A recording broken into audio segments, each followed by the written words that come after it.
right. You are listening to the Deadman's Tome podcast. I'm your host, Mr. Deadman. This is the show that is broadcast live deep in the heart from Meth County, Texas, a trailer park in Meth County, Texas. It's also the show that's been completely demonetized on YouTube because this voice you're hearing gets, I don't know, I guess the ladies get off to it. Or maybe Susan gets off to it. I told my wife about it. She wasn't too happy to hear that. She must have sent a very angry letter to Susan because there's no chance in hell for me to get this demonetization appealed. Not at all. Anyway, doesn't matter though. Doesn't matter. You know what? We have a sponsor, not sponsor here tonight, and we got to talk about them. Okay, we got to talk about them. It's the energy drink Pussy. We're sponsored by Pussy. This is a real energy drink. For $16.79, you can get yourself a pack of Pussy. And what does it do? Natural ingredients, 100% natural ingredients blended to create the best tasting energy drink in the world. Wow. I mean, if you like the flavor of fish, if you like the flavor of pink meat, you're gonna agree with this statement. It's clean caffeine. I never knew there was dirty caffeine, but it's clean caffeine. Pussy Natural Energy has no synthetic caffeine. Is that a thing? Is there synthetic caffeine? According to this product, our refreshing blend of 5 something whatever, it just makes it great. It makes this a great product. It's smart choices, premium product, multifunctioning. It can be used for energy. It can be used for getting over your hangovers and endurance. Come on, get yourself a can of Pussy. Okay. All right. Now that we got that out of the way, let's highbrow this show by talking about Daughters of Darkness. Actually, some consider this to be an art house horror film. I guess so. When I think art house, I think kind of pretentious. I think, they're full of themselves a little too much. How's it going, Mandy G? How you doing? How you doing tonight? So anyway, we'll talk about Daughters of Darkness. I should say, well, I'm not really sponsored by anybody. I'm kind of in a way sponsored by you guys and ladies. If you want to help support the show, you can become a patron, or you could just, if you want to, out of the kindness of your heart, throw $1. It's up to you. I'm not begging for it, but if you want to, okay, it happens. Anyway, let's go ahead and get this started. All right. So first off, in the chat, Mandy G, have you seen this film before? Daughters of Darkness. If you listen to Rob Zombie, you probably heard this film quoted. I think there's a quote used in Living Dead Girl and also in Demonoid Phenomenon. The don't lie to yourself. It'll give you pleasure. I had to do a double take when I was watching this. It's like, wait, I heard that voice. I heard those words before. What was that from? Anyway, let's see. It's a film by director Harry Kumel. Okay. Hopefully I didn't butcher that pronunciation. You have Delphine Seyrig and playing the Countess Bathory. It has Elizabeth Bathory as a character in this. I mean, if you're watching the live stream version, I think the cover kind of gives away a little too much, but it looks very cool. It looks very cool. Anyway, you have John Carlin as Stefan, Danielle Oime as Valerie, and then Andrea Rowe as Ilona. I thought the movie overall was okay, but there's a part in it that, I don't know, it kind of ruins it for me. But overall, it's okay. Overall, it was an interesting experience. It wasn't it wasn't what I was expecting. Honestly, from the cover, from the description, I was expecting just campy, exploitative, lesbianic vampire sex, but it wasn't that.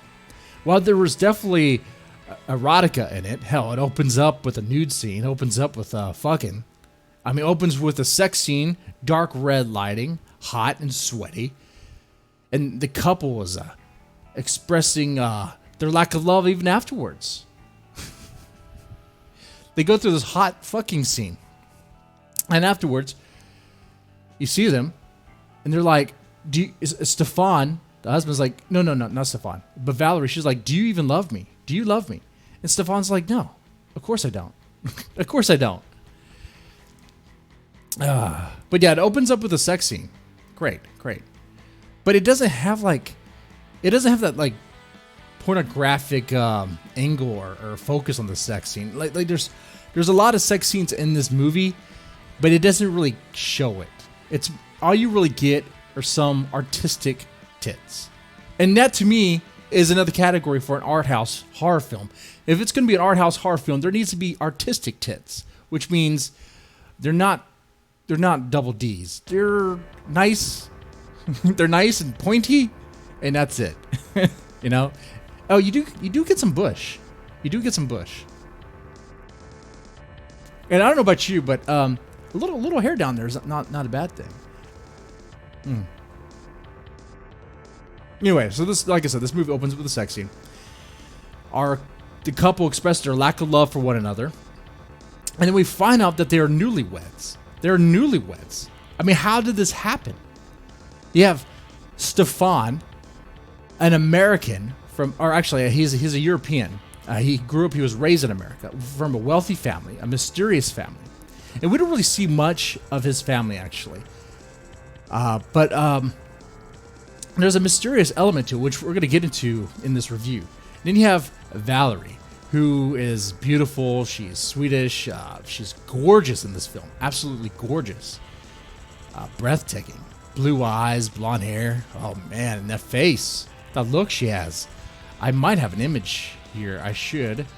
That's Stefan. Stefan looks like he could have been cast in as Luke Skywalker. It actually looks like a more manlier version of Luke Skywalker, if that makes sense. But Valerie looks like this. Nice. If you're listening to this on the podcast feed afterwards, I'll post the image on the deadmanstome.net site and also on the Facebook group, so you can check it out. But very, very hot. Very hot. Anyway. So our newlyweds are married for about 3 weeks. 3 weeks of meeting and they get married. Is that a thing people did? I mean, I guess people do that, right? They meet, they fall in love, I guess. They have strong feelings for one another, I guess, and they just marry just like that. I mean, how could that not be a mistake, right? But Valerie wants to know why he hadn't told his mother yet. He hasn't told his family about their marriage. I guess no family was invited to the wedding either. In fact, he talks as if he's ashamed of her. And she's like, "You're ashamed of me?" He's like, "No, my family would be ashamed of you." Why? I thought we actually don't know much about Valerie, about her family. It doesn't say anything. I thought maybe she could have been a prostitute or something, because it never talks about it. But there is this element of shame that Stefan has for her right from the get-go. So already we're off to a bad start. I mean, you're off to a bad start when your husband is reluctant to tell his family, right? It's almost like he's ashamed. And in fact, Valerie tries to call him out on this. He tries to call him out, but very softly, very softly. Stefan, he argues. He's like, "No, I'm not ashamed. I'm not ashamed." But his family would be, because his mom, he comes up with a lie. He hasn't told his mom because his mom has a heart condition. His mom actually has more than a heart condition, if we are led to believe that the person he called later on is indeed his mom, which could also be his dad. So crazy. And actually, one thing I want to say here, this movie is actually, I mean this, it is a lesbian vampire film. Hey, I didn't choose this movie for LGBT plus Pride Month or whatever. I don't go theme like that, you know. Things just happen by accident half the time. But here you go. It's pro LGBT, I guess. If you're willing to accept that, you also have to accept that Elizabeth Bathory is a little rapey, like mind rapey. So, you know, we'll get into that though. We'll get into that. All right.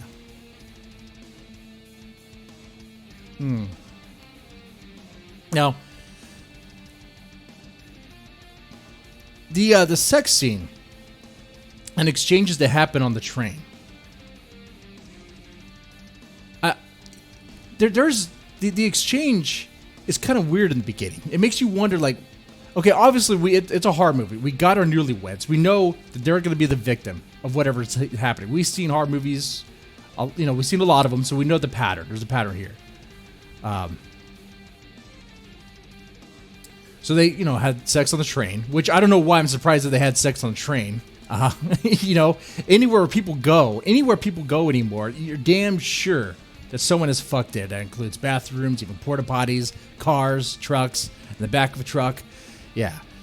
Probably even a sewer. People have probably fucked in a sewer. That's nasty. But wherever people go, people fuck.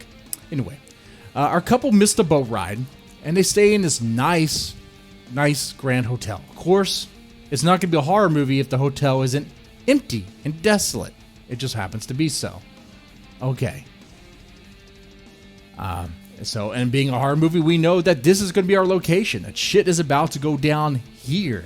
We have our location, but where's our villain? She's literally a few minutes behind. You get Elizabeth Bathory coming up. Hey, what's going on, Eisenhorn? How's it going? Let me go get an image of Elizabeth here. Here we go. Elizabeth Bathory. Now, they pronounce it Bathory, like she's a bat. There's nothing subtle. There's nothing subtle at all about the vampire imagery about Bathory. None in the slightest. You got the pale complexion. You got the dark clothes. There's even a scene later on in the movie where she extends her cape thing, whatever, her garment, and it has the wings of a bat. But what you don't get is the typical vampire trappings of fangs. No one has fangs in this. No one has any fangs. And I kind of like that. I will say the vampire stuff in this movie is kind of low key. It's like you could probably explain everything without it being being vampires or weird or fringe or anything like that. Anyway, let's see where we are. Where are we? That's right. Our Countess, Elizabeth Bathory, comes onto the scene. And yes, in case you're wondering, that is Bathory bathed in the blood of, 400 virgins? How many virgins did she bathe in the blood of? I don't think it was 400. I don't know. But anyway, the hotel clerk, he does a double take because like, I've seen you before, like 40 years ago. I remember your face. So clearly we know that she's a vampire because she's lived long for a long time and she's still very youthful. Okay. But she complains that someone else, an ancestor perhaps. A common theme that in this film is that people are pretty dumb fucking stupid. Even when their gut is practically screaming at them that danger is imminent. So yeah, and let me go and take a side note here, from a rundown of this film to point out that there's a certain smugness to our Stefan character, to the husband of Valerie, certain smugness that makes you wonder: is he self-aware? Is he aware of what's going to happen a few scenes later? Has he seen the future? Does he know what's going to happen? But yeah, there's some sort of arrogance about him that makes you wonder. Which, by the way, there might be a subplot to this film. I haven't really concluded on this. It could go either way. See, with Stefan, there's a lot of mystery. He's in this film, there's actually two villains. It's Stefan and Elizabeth Bathory. They're both antagonists. The protagonist would have to be Valerie. Stefan later on turns out to be a wife beater. He just slaps her around, beats the shit out of her with a belt. Slaps her around a lot. He has a lot of, compulsive, explosive anger. He's sexually frustrated. I think he might be gay. I think he might be in the closet gay, which we'll get into that.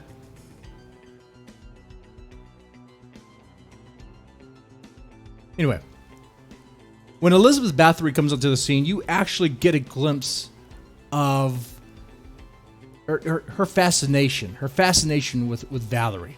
Like, she's hooked onto her. Like, she's like kind of like lusting after her. And she has this like sexy secretary sex pet thing that comes in with her. And she's like, oh, you're jealous. You're jealous. But later on, we're also treated to this weird lesbianic relationship between Elizabeth Bathory and Ilona, which is going to be the little sex pet that she has.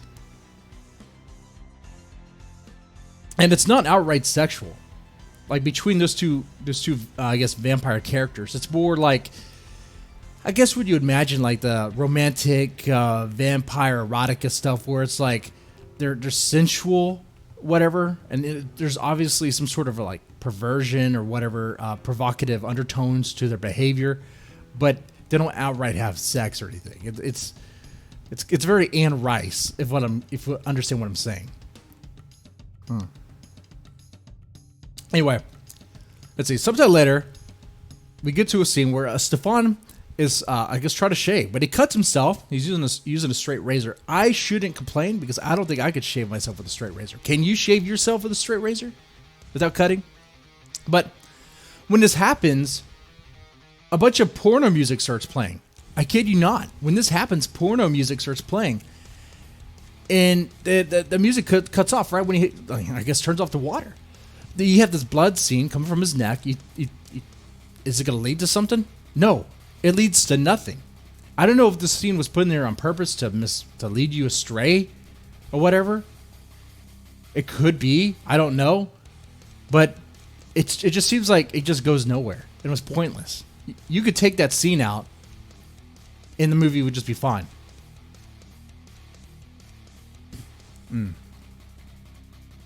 But what's good about the scene, though, is that we learn that there's a lot of, I guess, mysterious murders in the area. Bodies have been found, drained of blood and all this. And Stefan is fascinated about this. Stefan also, this is the first time you actually see this kind of like explosive anger. He's not really angry, but he's willing to shatter stuff, throw things around just so he can mount and get on top of his wife. Now, you might think, oh, they're newlyweds. It's, they're just trying to fuck or whatever. But it's weird about how he does it. Like, every time he tries to fuck his wife, he motorboats her, like he doesn't know how to motorboat, which is another reason why I think he's gay. But they don't ever actually fuck. In fact, you could tell they don't. Like, in the very first scene, they were obviously unsatisfied, and she was flat out asking him, "Do you love me?" After you fuck, let me ask you: if you have a girlfriend or a wife, if you fuck, and then the question afterwards is, "Do you love me?" Is it because A, she's insecure? Well, yeah, for her insecurities, yeah. It's just insecurities. But where's that insecurity coming from? Is it coming from, oh, does he really love me? And why is it coming from? Why is it happening? It's because the bone you gave her, the dick you gave her, it wasn't good enough. There was something there about it. There was something that makes her not satisfied. Because look at the other side of the argument. If you fuck her well, if you please her well, oh, she'll just turn around and say, "I love you." I mean, come on. You fuck her brains out, that's what's going to happen. But instead, she questions him. You have that, combined with this awkward motorboating, like he doesn't know what he's doing. I think he could be gay.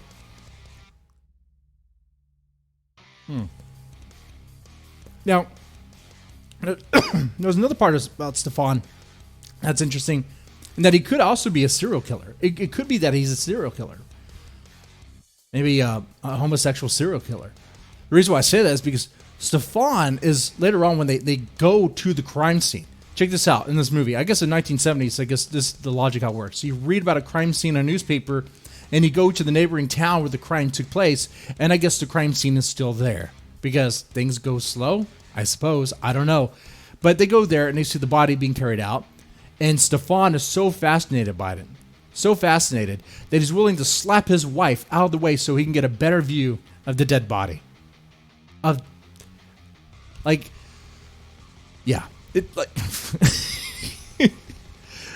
He slaps her out of the way. Just, and all he's really getting is the arm because the dead body's covered as it's being carried on the gurney. Of course, this is about the time when the wife is really starting to worry about Stefan and starting to fear him.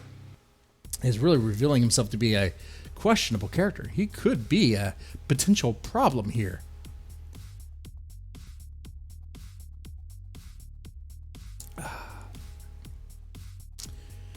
Now, in this scene, we're also introduced to a side character who is a retired cop. And this character is actually kind of a write-off because you don't need him at all. The movie would be exactly the same without this character. Exactly the same. Well, I take that back. You would miss some comedic elements. Every time this guy comes on the scene, it's like, is he setting up a joke or something?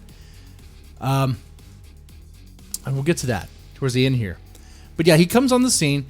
And I think he only serves one real purpose, and that is to explain everything to the audience, what's going on in the scene. And the second thing is to, when they go back to the hotel, to once again kind of, I guess, start the conversation about Elizabeth Bathory. Oh, I remember her face, he would say. I remember her face. I've seen you here before, a long time ago. But you look exactly the same. How is that possible? And then in this, they start having a conversation. Elizabeth Bathory there. Ilona's there. You got Stefan, you got the wife. They're all there having a conversation in, I guess, common area in the hotel. And they're talking about Elizabeth Bathory, like the lore of it, okay? I'm talking about how she bathed in the virgin blood to stay youthful forever and the horrible things she would do to torture the virgins, the way she would cut off the nipples and stick hot irons in the mouths and stuff. Just crazy detail. The new wife is disturbed by it, and she doesn't want to hear it. She's like some snowflake, some SJW. She's like, I can't handle it. So she pretty much removes herself from the scene. But not before Stefan starts talking into detail about all the bad stuff Elizabeth Bathory, the real Elizabeth Bathory, did with Elizabeth Bathory. And he's talking about it in a way that's like he's getting off onto it. He's getting off by it, you know? And Elizabeth Bathory is hugging him, and they're kind of like embracing in a way. It's like, okay, I know you're a new wife. I know you're newlyweds, but you're gonna run off and let some strange woman just be all over your husband like that, and you're just gonna run off? Come on. But that's what happens.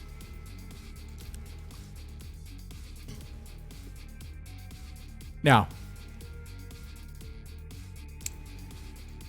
we actually get a pretty interesting glimpse of...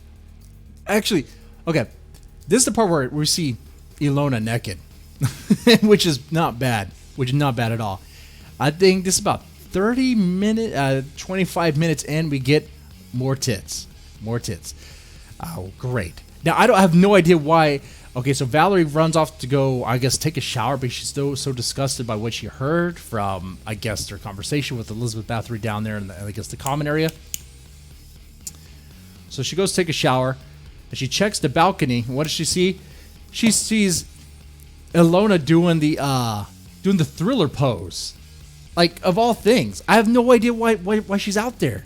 I have no idea. I couldn't explain it to you. The movie couldn't explain it to you, other than just her staring.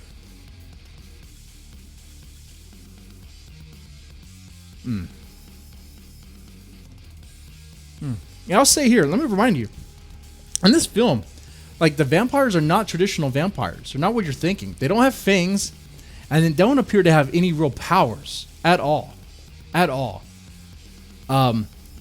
Like, there's a fight scene towards the end, if you want to call it a fight scene.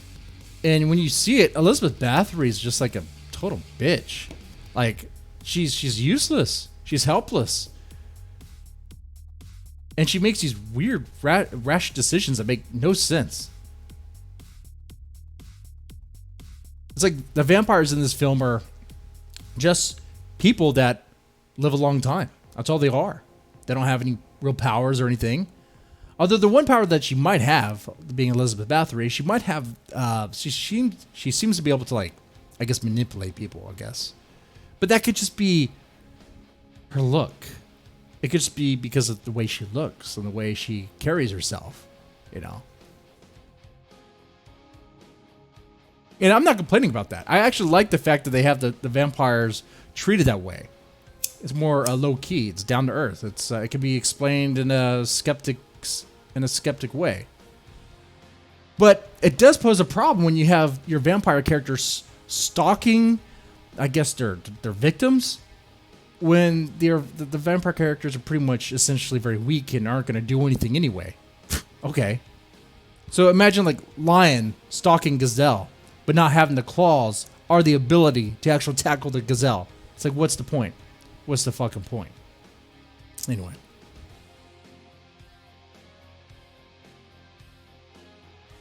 So, after this point, Valerie and Stefan, they have a night of awkward sex.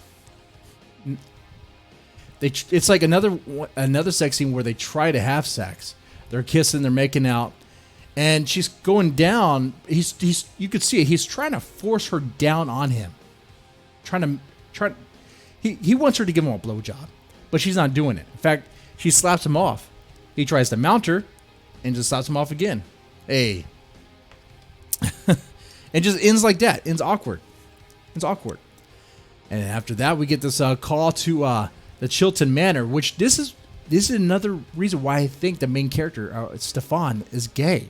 It could be a common. It could be his family is either I guess vampires, or maybe he's gay. It could be either one. And let me lay it out here for you. So we get this call to the Chilton Manor. We're introduced to Master Stefan. Master Stefan is either a vampire or a queen. His character swims in the bright, vivid, flowery elegance that could lead one toward either idea. And the dialogue doesn't help either. It doesn't clarify much. The dad questions why he isn't home yet.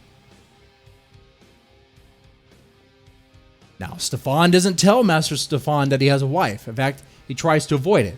But Valerie's in the background making sounds, hugging on Stefan, and he hears about it, and Master Stefan claims that not only what he did was foolish to marry so quickly like that, but it's unrealistic. What does he mean by that? Why is he saying it's unrealistic? Does the family have some sort of hidden secret? Could they be vampires? I say that because the makeup that Master Stefan has, he actually looks like Dracula. He looks like Dracula. Or he could just be a gay dude. Or he could be a gay Dracula. But there's other things that happen in this movie that, if that was the case, Stefan is not a vampire. I guess. I mean, he's not like Elizabeth. He's not in the same way. So it could just be that he's gay.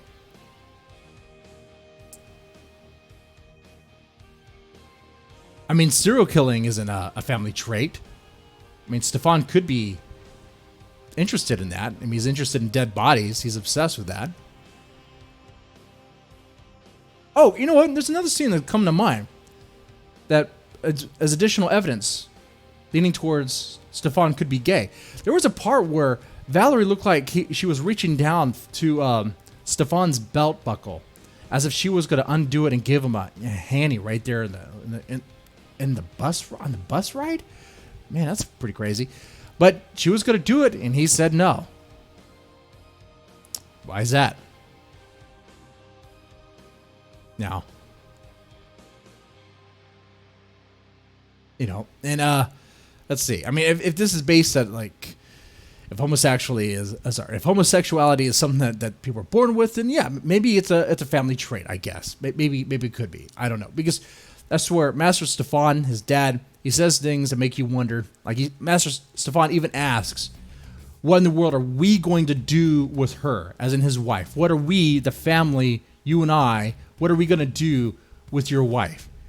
I mean, what is she gonna think about us when she finds out about who we are? What does that mean? Now, keep in mind, when he's calling his home, he's calling for his mom, and when he gets on the phone, is his dad. And then when his dad hangs up, he says, "Your mom sends her regards." Now, what does that mean? Is his mom dead, or is the dad also his mom? It doesn't. You could go either way, and really, that's the most you get about his family. That's the most you get about his family background and all that.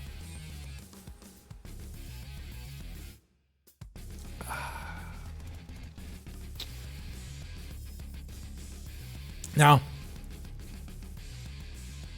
I mentioned that Stefan is a little bit of a wife beater. Well, we start witnessing that here. Because that phone call, because of, I guess, what happened, Stefan feels a lot of shame or embarrassment or whatever he's feeling. And we witness a brutal, brutal scene of domestic violence. And I like how it's paired with like rolling, crashing tides, your thunder and lightning. It makes me think of Garth Brooks, right? The thunder rolled, the lightning striked. What's the name of that song? Oh shit, what's the name of the thunder rolls, right? But yeah, it's so cliche looking at it now. But yeah, I mean, belt slapping, everything. I'm like, I don't think you could film this. I don't think you could shoot that scene anymore today. You know, but too problematic. Now, afterwards, Valerie tries to leave. She tries to escape. She flees in the early dawn. Now, Elizabeth Bathory, remember, she's still in this film. She says no to that. She wants to stop her. But before she does, she sends her little sex pet. She sends her on a mission to go seduce Stefan. Oh, nice. We've got some gay opera going on here. Ah. All right. So, when she goes to stop, when Elizabeth goes and chases down Valerie, Elizabeth Bathory pretty much uses her seductive, I guess, it's not even power, it's just the way she talks and carries herself. But she pretty much grabs grabs Valerie nicely and just redirects her, be like, it's gonna be okay, and let me talk to you, I gotta talk to you, it's gonna be alright. And is trying to convince her to pretty much become her lesbian pet. Meanwhile, you got Ilona going on to Stefan. Now, this just kind of put a wrench in the argument of Stefan being gay, because if Stefan is gay, then how could this scene even happen? See, Stefan does fuck Ilona, but it's more like Ilona fucks Stefan. They make out, and she starts giving him a blowjob or something. Her head goes down, and it's implied. And then later on, I guess it goes to the same scene just later on. She's positioned in a way that would only leave one hole, the butthole, as a possible injury. So maybe the guy is more into sodomy. You know, maybe he's into butt stuff. It doesn't really matter who. Maybe he's going through something. Maybe Stefan is not sure about his sexuality right now. I don't know. Maybe he seems confused. He seems very angry too, which could be the product of his confusion. Maybe he hates himself. You know?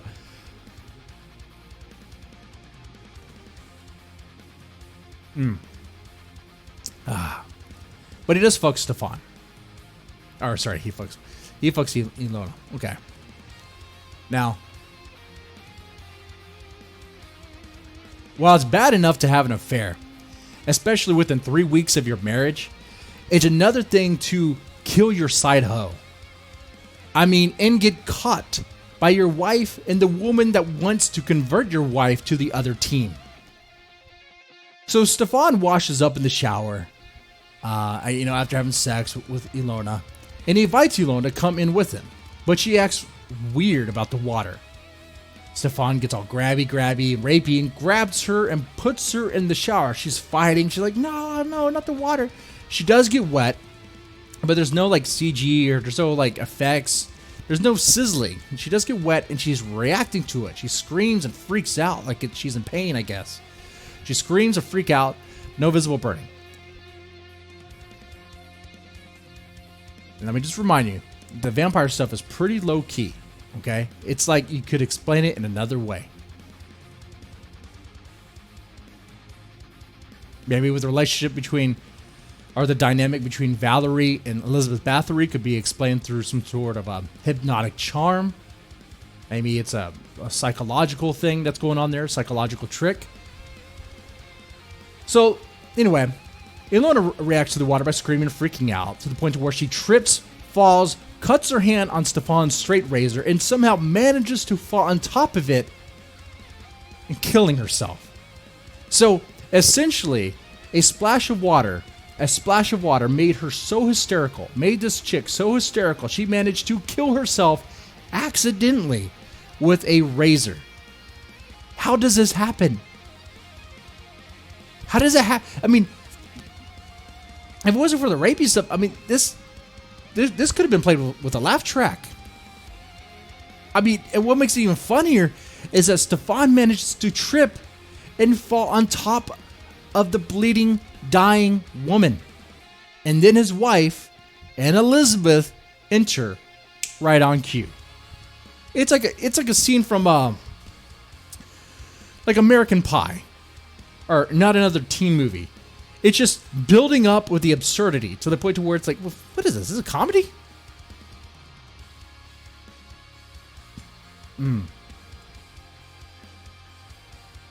Now, I mentioned that one could probably try to make the argument that Stefan is a serial killer, or at least is going towards that way. Maybe the reason why he looks so smug about his newfound wife and the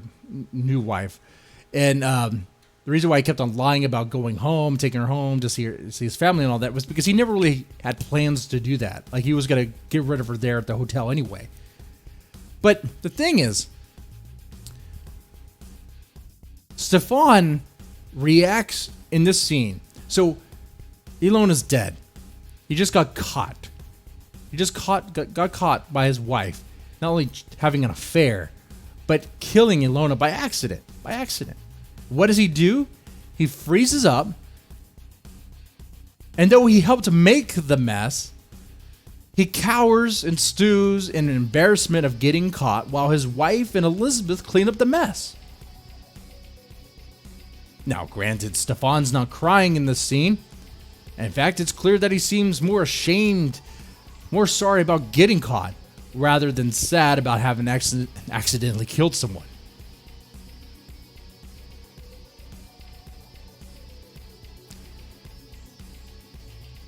Now, I guess it has to be expected. Elizabeth Bathory is a little bit pretty good at getting rid of a body. I mean, she pretty much assumed a management role of the operation, of the cleanup operation, while woe is me Stefan just mopes about. During this part, 3 things happen, but only one of them shouldn't have. Elizabeth Bathory nags about the incoming sunrise, while Stefan is digging a hole with his hand. He's digging a hole with his hand. He manages to dig the hole. But Stefan manages to also put himself in the hole. When he dumps the body in the hole, he dumps it somehow on top of him. And he's like, I can't get up. And Valerie rescues him. The third thing that happens is that the retired cop that we've seen before gets hit on the side of the road, gets literally run off the road in a hilarious way. The one I have the problem with is the second one. Why did she rescue Stefan? She could have just let Stefan become buried with all the dirt and suffocated. That would have just been fine. That would have led to a better third act. A much better third act. And see, the third act for me is what kills this movie. I just can't. I mean, like I said, some people regard this movie as some sort of art house movie, and it's deep. And I'll give them this, that there does seem to be some depth to this movie in like the first 2 acts. But the third is just a reminder that, hey, Elizabeth Bathory is a vampire that's lusting after Valerie. But let's not show the lesbian sex scene. Instead, let's show Valerie getting slapped around again by Stefan, while Elizabeth appears to be so goddamn weak. She has no powers. I said this before, but she has no vampire powers. The one power I know Bathory doesn't have is superhuman strength. And her choices make no fucking sense. In this scene, you have Stefan slapping the shit out of his wife. In the far side of the room near the window, you have Elizabeth Bathory just staring like, oh, what am I going to do? Like she's helpless. She's helpless. She could do many things to interfere in the scene. She could grab something, hit Stefan over the head with it. She could grab a knife and stab Stefan.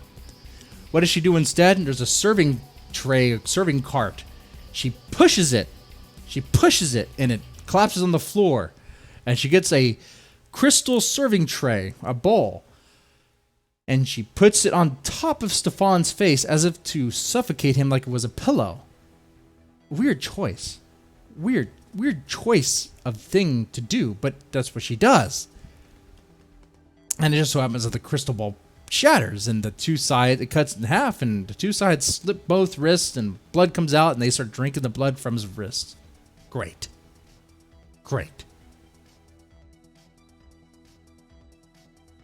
But it was so haphazardly done. I mean, I think the third act is the weakest part. I guess at that point they were like, well, we could just go full erotic at this point, or we could just try to make sense of this. And they try to make sense of it. And honestly, I think it falls there. I got sweat in my eye for some reason. Like the salty sweat a beat. It was like I'm sweating over here. It's hot. It's hot in the studio. It's hot in this damn studio. And my garage. And really everything that happens afterwards, after this, is not really worth mentioning. There's an auto accident because you got two ladies driving. I mean, you got two vampire ladies in a car driving. They know daylight is coming. They still drive, and the sunlight bothers them. So what happens?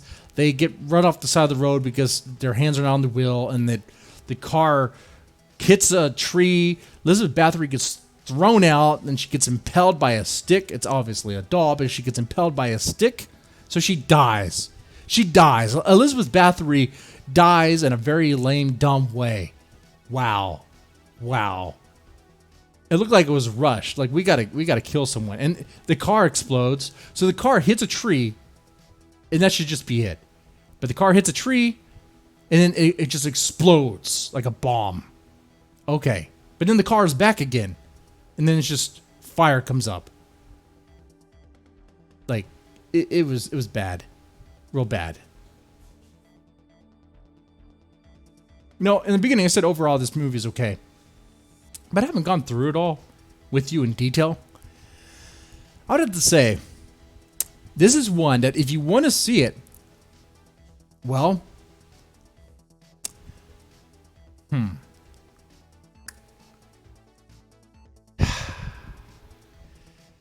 you're going to watch this movie, the first two acts are great. The first two acts are, actually, I would say is artful, sure. The last act is a shit show. The last act is rushed. And that right there kind of ruins it. They could have done more with Elizabeth Bathory. They could have done more with these characters, but it's like they wrote themselves into a hole. They didn't know how to get rid of Stefan. It's like they're trying to make Stefan choose, or Valerie choose between Stefan and Elizabeth Bathory, but she obviously made the choice. And that could have been it. That could have been the end of the movie.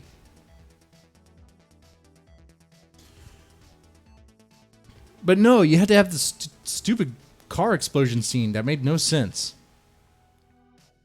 Well, whatever. You know, I'm arguing. I'm getting mad about a movie that's made in the 1970s. Okay. Anyway.